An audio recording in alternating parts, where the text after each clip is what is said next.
Le jeudi 1er décembre 2022, la France apprend la mort de Mylène de Mongeau, qui luttait depuis des mois contre le cancer.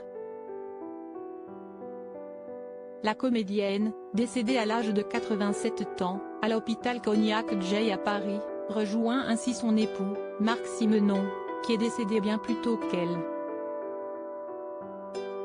Les Tourtereaux s'étaient rencontrés en 1966 sur le tournage d'un des épisodes de la série télévisée Dossier de l'agent So.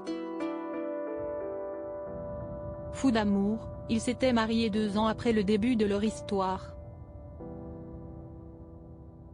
Henri Salvador et Marcel Achard avaient été choisis pour être les témoins des époux. On était très heureux, en tout cas jusqu'à l'alcoolisme de mon chéri, racontait Mylène de Mongeau, encore récemment, dans l'émission L'heure des pros sur CNU. On a quand même eu de grandes années. Moi j'ai essayé de le faire bosser, de lui faire faire des films. J'ai essayé de faire qu'il devienne quelqu'un. Mais finalement, il n'avait pas une véritable ambition, il préférait s'amuser à Porquerolles et faire du bateau avec ses copains.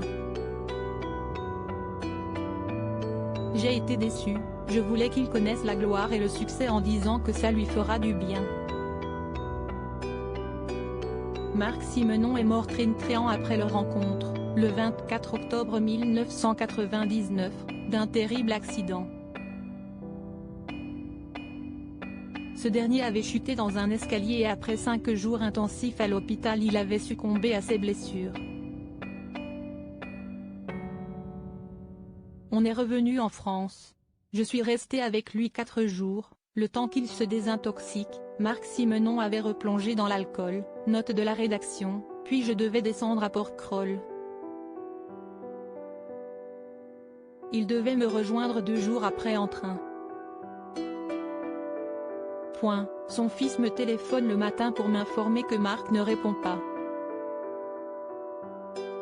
Il appelle un serrurier. Marc était tombé dans l'escalier. Il n'y a plus rien eu à faire, avait raconté Mylène de Mongeau à Ici Paris en 2019.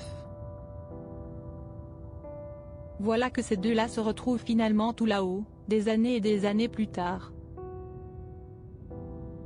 Repose en paix. Je t'aime pour toujours. On pensait que Mylène de Mongeau survivrait à tout. La comédienne, connue pour ses rôles dans Camping, Fantomas, récemment apparue dans Maison de retraite et Sage-Femme, annonçait avec beaucoup de fierté et de satisfaction qu'elle était débarrassée du cancer en 2020. Malheureusement, une récidive récente a eu raison d'elle. L'actrice, qui avait célébré ses 87 ans en septembre dernier, a finalement perdu la guerre, comme l'a annoncé son ami écrivain Henri-Jean Servat.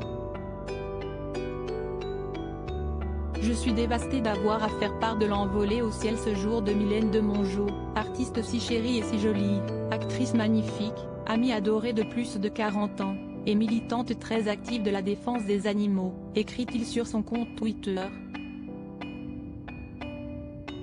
Repose en paix. Je t'aime pour toujours.